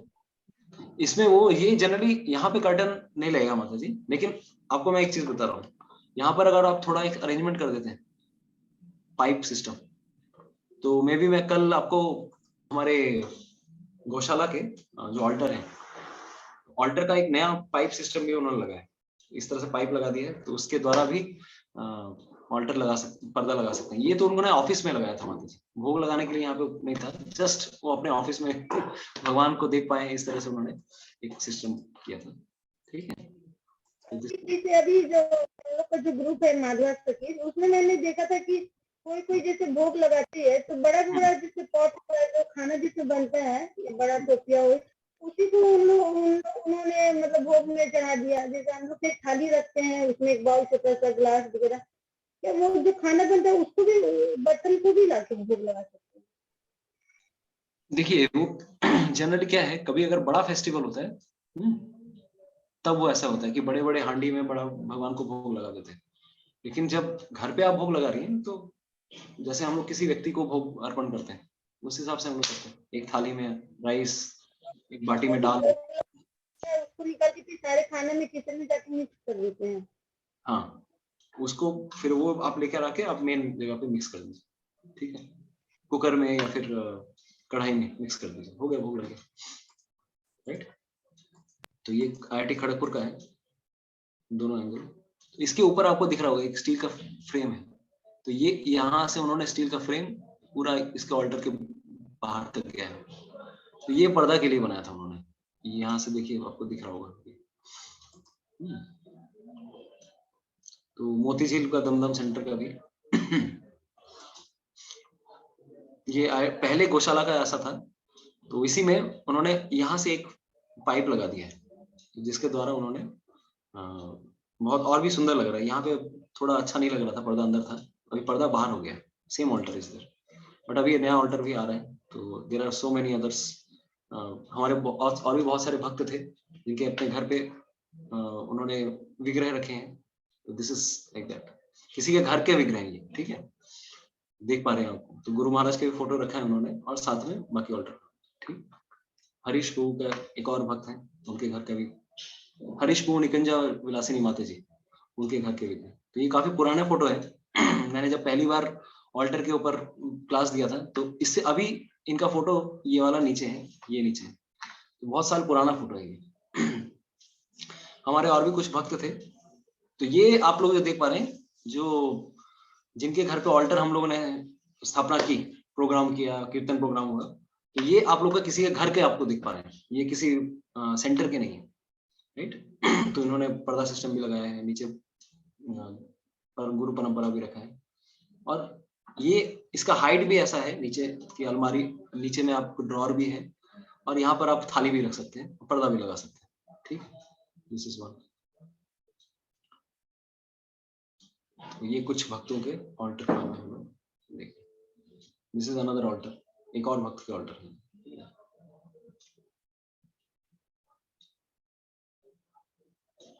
एक और डिवोटी का ऑल्टर है। ये मेरा हॉस्टल का ऑल्टर है। ये इससे इंस्पिरेशन मत लीजिएगा, बट मैंने हॉस्टल में भी मेडिकल कॉलेज में जब था, तो इस पे भी लाइट वाइट लगा के सब कुछ किया। तो दिस इज ऑल, ठीक है। हरे कृष्ण। तो ये कुछ ऑल्टर्स हम लोगों ने अभी दर्शन किए, कुछ कुछ भक्तों के बारे में। हरे कृष्ण। विजय प्रभु। यस प्रभु। प्रभु जी, दो चीज मुझे पूछना है। एक तो पंच विग्रह जो है उसमें लेफ्ट राइट कौन कौन है? सबसे पहले अद्वैत आचार्य है ना? अद्वैत आचार्य, नित्यानंद प्रभु, और सेकंड में नित्यानंद प्रभु हैं, चैतन्य महाप्रभु, गदाधर पंडित, महाप्रभु, और चौथा में गदाधर पंडित श्रीवास ठाकुर, गदाधर पंडित श्रीवास ठाकुर। और प्रभु जी जो षड गोस्वामी है, तो उसमें सबसे पहले जीव गोस्वामी है ना? प्रभु जी वहां पर बताना मुश्किल है कौन कहाँ पर है, ठीक है, बट आप षड गोस्वामी की फोटो लेके आते हैं। आप पहले सबके नाम याद कर लीजिएगा। षड गोस्वामी, हाँ उसको फोटो, मुझे नाम याद है, जीव गोस्वामी, सनातन गोस्वामी, रघुनाथ भट्ट। हाँ बस आप उसको फोटो करके है। आज का विषय वस्तु वो नहीं है, इसीलिए समय कम है, इसलिए मैं वो सब नहीं ले रहा हूँ आज, ठीक है। आज का विषय वस्तु कुछ और है। तो मैं दूसरी चीज, ये तो हो गया, ये भोग लगाना हम लोगों ने ऑलरेडी एक क्लास में चर्चा की थी, तो आज हम भोग लगाने के ऊपर नहीं चर्चा कर रहे हैं। दूसरी चीज जो आपको आज जानने की जरूरत है, आचमन कैसे करना है। तो बेसिक चीज है, सबको ये जरूर पता होना चाहिए, achaman is required for any spiritual activity when we are approaching the supreme Lord, ठीक है। तो आचमन क्या होता है? आचमन के द्वारा हम लोग गंगा जल या किसी भी पवित्र नदी के जल के द्वारा हम लोग अपने आप को शुद्ध करने की कोशिश करते हैं, ठीक है। We are purifying ourselves. तो आचमन के मंत्र क्या है? पहला तो चीज होने के बांगालीरा बोले पंचपात्र होने के जाने बेटा, पंचपात्र या फिर आचमन पात्र हिंदी में अगर हम कहें तो जरूर नहीं है। इसी तरह थोड़ा सा भी कोई भी इस प्रकार का छोटा सा ये और एक छोटा सा चम्मच अगर रहे, right, that what we can do. तो पहला चीज जो सबसे ज्यादा इंपॉर्टेंट है, अगर किसी के पास अगर যারা বাঙালি আছেন তাদের জন্য একটা বই খুব ইম্পর্টেন্ট, অবশ্যই পড়বেন, সেটা হচ্ছে नामहट्ट परिचय। जितने बंगाली डिवोटीज हैं, नामहट्ट परिचय अगर आपके पास किताब है तो उसमें आप बेसिक डीटी वर्शिप क्या करनी होती है वो आप सीख सकते हैं वहां से। तो मेरी माँ ने तो वो बुक पढ़ के ही पूरा एकदम सब कुछ सीख गई वो, उस बुक को पढ़ के। जिनके पास नहीं है, जैसे हिंदी भाषी लोग हैं, वो हम लोग क्लास में पूरी चर्चा करेंगे डिटेल में कि किस प्रकार से आप डीटी वर्शिप घर पे कर सकते हैं, क्योंकि डीटी वर्शिप करने से भी हमें भगवान के साथ पर्सनल रिलेशनशिप डेवलप होता है और भगवान के नाम में भी रुचि डेवलप होती है। But DT worship is not the primary limb of कलयुग। कलयुग में सबसे ज्यादा इंपॉर्टेंट है भगवान का नाम जप करना। पहले नाम जप करना ज्यादा जरूरी है, उसके बाद बाकी और कोई सेवा। सबसे पहली सेवा हमारी क्या है? भगवान का नाम जप करना। आप माला नहीं कर रहे हो और भगवान की सेवा आरती कर रहे हो, पूजा कर रहे हो, जरूरत नहीं है। पहले नाम पहले ठीक कीजिए, do your prescribed rounds regularly, then go for deity worship. Now next thing, Ganga जल। तो कोई भी जल पे हम लोग किसी भी जल को गंगा जल हम लोग बना सकते हैं। किसी को पता है क्या मंत्र हम लोग जाप करते हैं?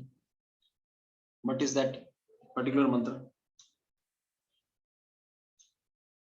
बता सकते हैं कोई? अगर आपके पास गंगा जल नहीं है तो क्या करना चाहिए? कौन से मंत्र का जाप करते हैं हम लोग ताकि नदियों का आह्वान कर सके हम लोग? प्रभु जी बताए। यस माता जी। गंगे च यमुने च गोदावरी सरस्वती नर्मदे सिंधु कावेरी जले अस्मिन् सन्निधिं कुरु। गंगे च यमुने चैव गोदावरी सरस्वती नर्मदा सिंधु कावेरी जले अस्मिन् सन्निधिं कुरु। तो इस प्रकार से हम लोग किसी भी जल को अगर जब प्रार्थना करते हैं, ये ना पवित्र नदियों के नाम से ही वो सारी नदियों का जल मतलब रिक्वेस्ट करने पर they also appear at that. अगर नहीं है, एटलीस्ट गंगा जल आपके पास थोड़ा सा भी है, नॉर्मल गंगा जल भी मिला सकते हैं आप, ठीक है। एक ड्रॉप भी अगर गंगा जल मिलाएंगे तो दैट इज आल्सो ओके। उसके बाद पहले तो स्नान करके उसके बाद आचमन करना बहुत जरूरी है। तो एक आसन लेकर बैठी हुई अवस्था में हमें आचमन करना चाहिए, ठीक है। आसन लेके बैठ गए आप, और उसके बाद क्या करना है, थोड़ा सा पाम में राइट हैंड में आपको पानी लेना है, ठीक है। राइट हैंड में पानी लेने के बाद आपको क्या करना है, ओम केशवाय नमः, पानी को देखते हुए, ऐसे नहीं कि इधर उधर देख के बोल रहे हैं, जल को देखते हुए ओम केशवाय नमः, ठीक है। देन नेक्स्ट ओम नारायणाय नमः, इस तरह से, ठीक, ओम नारायणाय नमः। नेक्स्ट फिर से लिया हमने ओम माधवाय नमः। लास्ट में हाथ दोनों तरफ साफ कर लिया हम लोगों ने, ठीक है। तो क्या क्या किया, ओम केशवाय नमः, नारायणाय नमः, माधवाय नमः। तो ये 3 मंत्र आप लोगों के लिए जरूरी है। जैसे अगर एक चीज करें प्रभु जी, जब हम कहते हैं ओम केशवाय नमः, फिर हाथ धोकर लेते हैं, फिर नारायणाय नमः कहेंगे कि कोई प्रॉब्लम नहीं है, कोई प्रॉब्लम नहीं, दोनों प्रोसेस ठीक है। पहले हर बार आप हाथ धो भी सकते हैं, बिना एक ही बार में भी कर सकते हैं, ठीक है। तो ये चीजें पहले तो जरूरी है। तो जब ब्राह्मण दीक्षा होती है इस्कॉन में, तो ब्राह्मण दीक्षा जो भगवान की सेवा डायरेक्टली विग्रहों की सेवा कर रहे होते हैं, उनको 24 मंत्रों के साथ करना पड़ता है, पूरे शरीर को प्यूरिफाई करना पड़ता है। तो एटलीस्ट 24 न जाने 3 तो जान ही सकते हैं ना। तो हर बार जब भी भगवान की सेवा करने जा रहे हैं, अगरबत्ती भी दिखाने जा रहे हैं, आचमन जरूर कीजिए, ठीक है। That's what we can do. तो आज हम यहाँ पर विराम देते हैं। कल हम लोग और थोड़ा फंडामेंटल्स भी डिस्कस करेंगे, और उसके बाद धीरे धीरे, अभी यहाँ पर एक और चीज प्रैक्टिकल प्रॉब्लम ये है कि हम प्रैक्टिकल डेमो नहीं दे सकते। तो हमारे सॉल्टे के बैच में, पहले जब हम लोग सॉल्टे में क्लास लेते थे, तो वहां पर तो डेमो दे के सबका बारी आता था, सबको करना है आरती। तो क्लास में वेन्यू में कल्पना माता जी, तमोग्नो प्रभु रिमेम्बर्स, यस प्रभु, यस प्रभु, सबका पकड़ के ट्रेनिंग करवाया। एक व्यक्ति 4-6 हफ्ते में जाके सीखते थे। मतलब हफ्ते में तो क्या, क्योंकि हर हफ्ते में एक ही दिन उन लोगों का बारी पड़ता था। तो उत्तरी कैसे पहननी है, फिर आचमन कैसे करना है, शंख बजा रहे हैं कि नहीं, क्या क्या गलती कर रहे हैं, तो सब लोग पीछे से खड़े होकर देखते थे, आरती गौर आरती करते थे। उसके बाद हम लोग सबको इस प्रकार से सब अपने घर पे अभी दे आर नाउ परफेक्ट।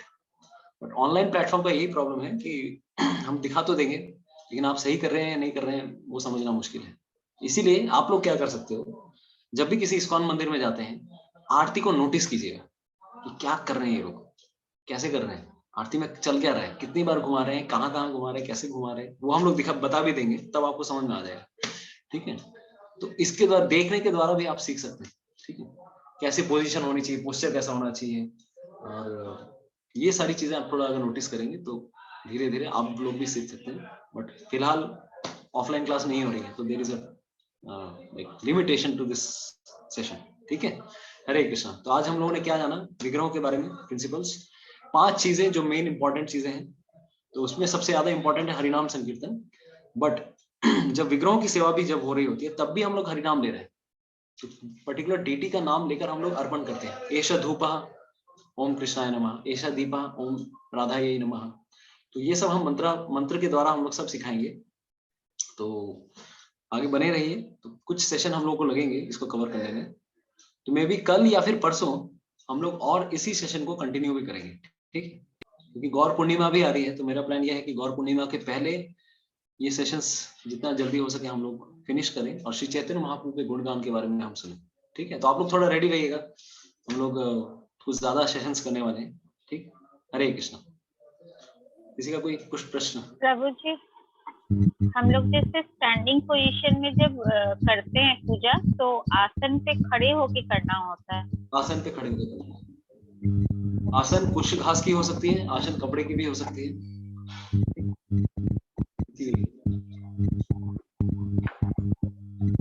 प्रभु जी, कभी 5 मंत्र के बारे में बताया जाता है। ओम केशवाय नमः, ओम नारायणाय नमः, ओम माधवाय नमः, ओम गोविंदाय नमः, ओम वैष्णवे नमः।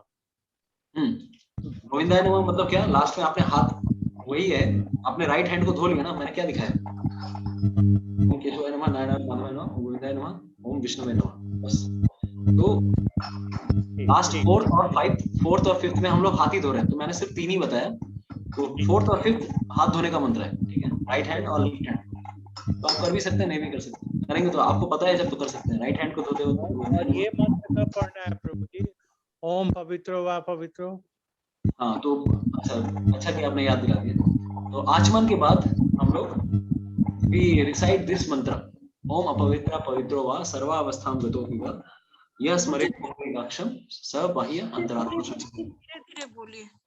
हाँ, धीरे प्रभु हाँ, जी। भेज दूंगा माता जी। ओम अपवित्र पवित्रो वा सर्वावस्थां गतोऽपि वा यः स्मरेत् पुण्डरीकाक्षं सः बाह्य अंतरात्मा शुचिः। श्री विष्णु श्री विष्णु श्री विष्णु। विष्णु का 3 बार नाम लेकर विष्णु का स्मरण करते हुए, इसका मंत्र का अर्थ ये है कि जब लोग हमने आचमन किया और आचमन करने के बाद एक्सटर्नल प्यूरिफिकेशन किया, इंटरनल प्यूरिफिकेशन कैसे होगा?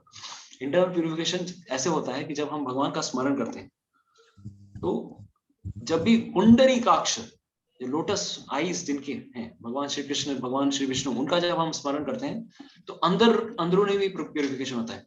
तो ओम अपवित्र पवित्रो वा सर्वावस्थां गतोऽपि वा, चाहे हम पवित्र हो अपवित्र हो, किसी भी सिचुएशन में हो, यह स्मरेत पुंडरीकाक्षम, जो भी पुंडरीकाक्ष भगवान श्री विष्णु की का स्मरण करता है, सह बाह्य अंतरात्मा शुचि, बाहरी रूप से अंदर रूप से दोनों तरह से प्यूरिफाइड हो जाता है। तो ये मंत्र सिर्फ आचमन करने के लिए नहीं, कभी भी हम लोग स्मरण करके याद कर सकते हैं। It is meant for purification. एक और मंत्र भी है, but that is may not be required. अगर किसी को याद है तो वो एक जाप कर सकते हैं। ओम तद विष्णु परमं पदम सदा पश्यन्ति सूर्या दिविवा चक्षुर आततम। यह प्रयास, दिस इज लाइक दिस मंत्र इज देयर। तो ओम तद विष्णु परमं पदम सदा पश्यन्ति सूर्या दिविवा चक्षुर आततम तद विप्रासो जागृवम समिध्यते विष्णु यह परमं पदम। तो ये एक और मंत्र है। तो अगर सेकंड वाला याद नहीं है तो पहला वाला मंत्र जरूर कर सकते हैं। आई विल टेक्स्ट दैट मंत्र फॉर ऑल ऑफ यू, ठीक है। आफ्टर आचमन आप लोग जो याद करके डिसाइड कर सकते हैं। यस रानी माता जी। मैं बोल रही थी कि जब पूजा जब होता है मंदिर में, मतलब घर में जो पूजा होता है, तो कर्टन जो है पूजा करने के बाद दिन भर लगा रहना चाहिए। जैसे मायापुर मंदिर और इस समय या कहीं जाते तो देखते हैं कि पूजा करने के बाद डोर जो है लगा दिया जाता है। नहीं, एक्चुअली क्या है माता जी, आपको बता रहा हूँ, वहां पे डोर कब लगता है भगवान का? जब भगवान को भोग लग रहा होता है तब भगवान का पट बंद रहता है, या फिर भगवान जब रेस्ट कर रहे होते हैं। अपने घर में उतनी स्ट्रिक्ट रूल्स एंड रेगुलेशंस नहीं होती है माता जी, तो जनरली आप हमेशा खोल के भी रख सकते हैं, क्योंकि पहली चीज आपके घर पे विग्रह तो नहीं है, फोटो है, ठीक है। तो आपके भाव के ऊपर डिपेंड करता है। अगर आप चाहते हैं कि भगवान को शयन आप फोटो के रूप में ही देना चाहते हैं तो भी चलेगा, और जब भोग लगा रहे होते हैं तब भी ऑल्टर बंद, पर्दा बंद कर सकते हैं। तो घर पे एटलीस्ट जब भोग लग रहा हो तब तो पर्दा बंद करना ही है, ठीक है। नहीं हो पा रहा है कोई भी बात नहीं, बट एटलीस्ट आप ये कह सकते हैं कि उनके लिए थोड़ी प्राइवेसी रहे, उस डायरेक्शन में कोई ना आ जाए। बच्चा भगवान को थोड़ा 5 मिनट भोग लगने दीजिए, ठीक है। ये आप कर सकते हैं, ठीक है माता जी। तो घर पे उतना स्टैंडर्ड नहीं है कि आपको पर्दा लगाना है नहीं लगाना है, उतना टेंशन मत दीजिए। अगर आप एक तरह से ऑल्टर सेट कर रहे हैं, ठीक है, तो धीरे धीरे जैसे जैसे, अभी देखिए एक और चीज जो मैं बता रहा हूँ, डीटी वर्शिप का एक और इम्पोर्टेंट चीज है। Deity worship is very much important for गृहस्थास। गृहस्थों के लिए विग्रहों की सेवा बहुत ही ज्यादा जरूरी है। ब्रह्मचारी के लिए भी जरूरी है, क्योंकि प्यूरिफिकेशन उससे भी होता है। इन गृहस्थों के लिए कहीं ना कहीं एक सॉलिड ऑब्जेक्ट ऑफ मेडिटेशन होना चाहिए। घर का स्वामित्व किसको आप दे रहे हो? हम अगर घर के स्वामी बन के बैठे हैं तो आसक्ति इसी घर से, इसी लैंड ऑफ बर्थ से हमारी रहेगी। इसीलिए हम सेंटर ऑफ अट्रैक्शन देने की कोशिश कर रहे हैं कि मेरे घर के स्वामी कौन है, मैं उनके लिए सेवा कर रहा हूँ। तो हर गृहस्थ के लिए एक ऐसा ऑल्टर होना बहुत जरूरी है। अब उस पर अभी डिपेंड करता है कि अगर किसी के घर पे ऑल्टर आ जाते हैं, मतलब श्री विग्रह भी अगर आ जाते हैं, तब तो आपको उनको भोग लगाना, रेस्ट करवाना, वो बहुत सारी स्टैंडर्ड्स ये करने पड़ते हैं। तो इसीलिए मेरा रिकमेंडेशन यही है, अभी एटलीस्ट कुछ साल जब तक भक्ति में आप प्रगति ना करें तब तक घर पे विग्रह मत लेकर आइए, क्योंकि विग्रहों की सेवा करने के लिए पहले थोड़ा स्टैंडर्ड्स के ऊपर आना बहुत जरूरी है। तो स्टार्टिंग में प्री मैच्योरली घर पे विग्रहों को मत लाइए, फोटो पे सेवा कीजिए, फोटो की सेवा कीजिए, कोई उतने अपराध नहीं है, एकदम आराम से। भगवान भी मस्त रहते हैं। अगर आप भोग खिला पाए कोई प्रॉब्लम नहीं खिला पाए तो भी कोई प्रॉब्लम नहीं, क्योंकि भगवान को भोग ऑल्टर पे लगी रहा है, हमारे घर पे वो एडजस्ट करके रह सकते हैं। लेकिन विग्रह अगर आ गए तब पर्सनली आपको सेवा करनी पड़ेगी, ठीक है। तो उतनी आपकी भक्ति में उन्नति होगी तभी ना आप भगवान के विग्रहों की सेवा कर पाएंगे, इसलिए कुछ साल जरूर रुक जाइएगा। तो और हमेशा ये सब डिसीजन पूछ के लेना चाहिए, आपके शिक्षा गुरुओं को पूछ के हमें ये डिसीजन लेना चाहिए कि मैं विग्रहों को लाना चाहता हूँ, तो आपको अगर गाइडेंस मिले तब जरूर लेकर आइए, ठीक। प्रभु जी एक और चीज पूछना है, जैसे हम लोग भोग में पुनः माता, हाँ पूछ लीजिए आप। यस माता। हाँ मैं पूछ रही थी कि जैसे हम लोग भोग लगाते हैं और पानी और खाना जो भी लगाए तो उसको कितना देर छोड़ना चाहिए, और पानी क्या ऑलवेज रखा रहता है? देखिए एक ग्लास में अगर पानी रहे वो दैट इज सेपरेट ग्लास, ठीक है। मतलब भोग लगाते वक्त तो ग्लास में पानी रहना ही चाहिए, और एक ग्लास हमेशा पूरे 24 घंटे के लिए, 24 घंटे के लिए मतलब रात को सोने के पहले हम लोग पानी चेंज कर देते हैं, ठीक है। तो सुबह अगर मान लीजिए 8 बजे आपने एक ग्लास में पानी रख दिया, रात को 8-9 बजे सोने के पहले आप पानी हटा सकते हैं। दिस इज ऑप्शनल, हमेशा रखने की जरूरत नहीं है, आप चाहे तो रख सकते हैं, ठीक है। तो ये भगवान के साथ में हमेशा रहते हैं, उसमें तुलसी पत्ता डाल के रखिएगा। दूसरा, जब भी हम लोग भोग लगा रहे हैं उसके साथ एक पानी का गिलास जरूर होना चाहिए, ठीक है। 2, ठीक है माता जी।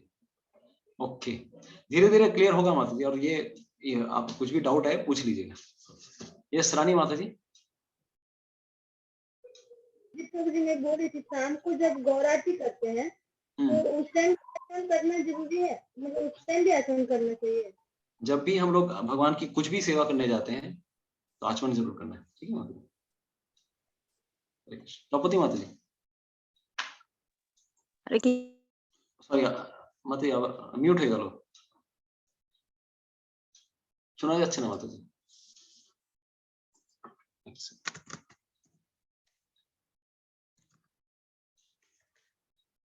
द्रौपदी माता जी, हरे कृष्ण। ऐसे हाल में हाँ सुनते पाए नहीं माता जी, अब बोलो। विग्रह आ गए हैं अलौकिक रूप से, मतलब उसका बहुत अलौकिक घटना भी है, तो फिर क्या करें? लेकिन जगह छोटी है उसमें, जैसे आप कह रहे हो अल्टर वैसे नहीं है। के घर पे विग्रह है, कोई चिंता नहीं। प्राण प्रतिष्ठा किया है, उसमें प्राण प्रतिष्ठा भी हुआ है। हाँ तो आपको सेवा करनी है, ठीक है। सेवा तो करते हैं, लेकिन कई बार जैसे बाहर जाते तो हम बोला था तब हमें ऐसे की रख के जाना उतने दिन के लिए, जब कोई नहीं होते, तो उसमें क्या कुछ है?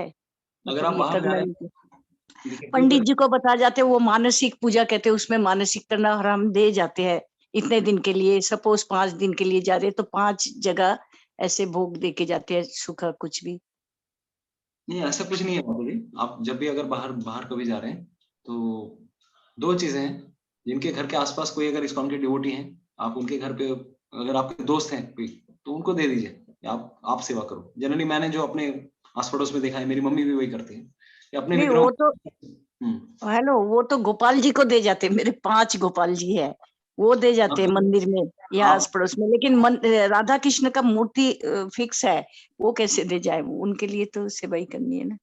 तो आप एक काम कर सकते हैं, मानसिक रूप से आप उनको बोल सकते हैं कि आप अभी रेस्ट कर लीजिए। हाँ वही कह रही हूँ। तो और भोग लगाने की आवश्यकता नहीं है, जब रेस्ट कर रहे हैं तो 5 दिन भोग लगाने की कोई आवश्यकता नहीं, just they are taking rest. और जब घर पे आएंगे तब आप लेकर के भगवान को उठा सकते हो, ठीक है। हरे कृष्ण। ठीक है प्रभु जी, ओके। गिरिजेश को आपको कोई प्रश्न था? नहीं प्रभु जी, बड़ा इंटरेस्टिंग था, मेरे बहुत सारे डाउट्स दूर हो गए, और मैं ये डेस्परेटली करता था क्योंकि हम कोई बताने वाले नहीं थे, तो इस वजह से अब एक अनुभव है कि जो हम लोग मंगलाचरण करते हैं तो उसमें सीक्वेंस क्या होगा, ये मैं जानना चाहता हूँ। मंगलाचरण मंगलाचरण या मंगल आरती? अच्छा, मंगल आरती में तो हाँ मंगल आरती सब हम लोग करेंगे। 3 आरती करते हैं, संसार दावानल एक करते हैं, और आरती करते हैं तुलसी आरती। यस प्रभु जी, सब हम लोग सिखाने वाले हैं, सब हम लोग सिखाने वाला, ठीक है, इसलिए कुछ समय लगेगा, ठीक है। जी प्रभु जी, बहुत अच्छा। ठीक है, हरे कृष्णा। तो हम आज का सेशन विराम देते हैं। हरे कृष्णा। जय श्री कृष्ण चैतन्य प्रभु नित्यानंद, श्री अद्वैत गदाधर श्रीवासादि गौर भक्त वृंद। Hare Krishna Krishna Krishna Hare Hare, Hare Rama Rama Rama Hare Hare. Hare Krishna. Thank you so much.